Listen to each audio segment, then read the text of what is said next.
ibn Hanbal rahimahullah ta'ala, that he used to command the scholars around him. He used to command them to be patient. That if you are patient and you remain steadfast and you do not give in, that Allah subhanahu wa ta'ala will give you a way out, will give you a makhraj from the fitna. So he used to command them.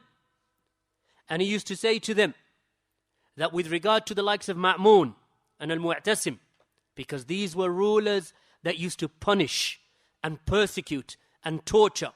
So much so that it is said about Al-Mu'tasim that he, with regard to Nu'aym bin Hammad, was from the teachers of Imam al-Bukhari, from Egypt, from the great scholars of his era.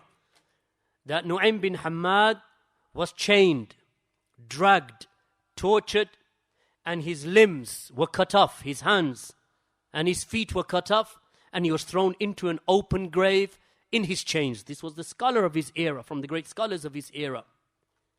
So some of them were killed and tortured and executed. But nevertheless, Imam Ahmad commanded them. He told them to be patient and not to answer and make dua. So Imam Ahmad, he was taken. He was taken from where he was in Baghdad, and he was taken to the ruler Ma'mun. On the way he made dua, "Oh Allah, do not let me see the face of this man." And before he reached his destination, Ma'mun died. And Imam Ahmad, that he returned to Baghdad, and in Baghdad he was put to trial. He was put to trial. And by the end of the imtihan, of the mihna, there were only 2 men that stood firm. And some of them say that it was 4. Imam Ahmad was one. Muhammad bin Nuh was the other. Ubaydullah bin Amr al-Qawariri was the third. Al-Hasan bin Hammad Sajjada was the 4th.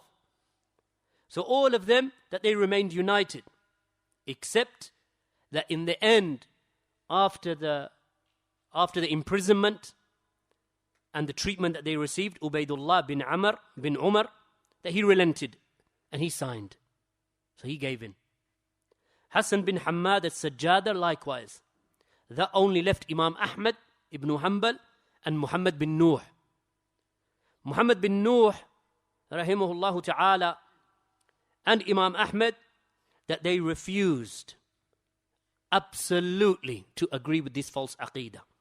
Refused. And they would not answer. So Imam Ahmad, he made dua to Allah subhanahu wa ta'ala, that Allah subhanahu wa ta'ala does not allow him to see the face of Al-Ma'mun. So when he reached the place known as Ar-Riqqa or Ar-Raqqa, the news came to him that Ma'mun died. So then he was returned back to Baghdad. And then on the journey back to Baghdad, the only other man that remained with him steadfast died upon the journey. And that was Muhammad bin Nuh. So he died upon the journey, rahimahullah. And Imam Ahmad, he washed him, shrouded him, and prayed janazah for him and buried him. That only left Imam Ahmad. So Imam Ahmad, it is said that he was imprisoned, beaten, tortured on a daily basis for a period of 28 months. Some of the narrations they mention for 30 months. That he'd be taken out and beaten, then put back into prison, then taken out, be questioned again, then be put back into prison, then taken out, brought in front of the Khalifa again. Over which issue? What do you say about the Quran? Imam Ahmad said, Kalamullah, ghair makhluq.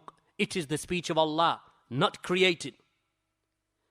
One of the individuals who beat Imam Ahmad, he said that I beat him to such a degree that I lashed him 80 times with such ferocity that if I had struck an elephant with those blows, the elephant would have come down.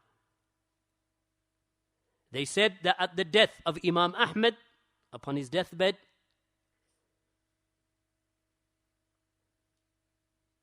that upon his back, the lashes and the marks of the beatings that he received were still present upon his back. It is for this reason, my brothers and my sisters,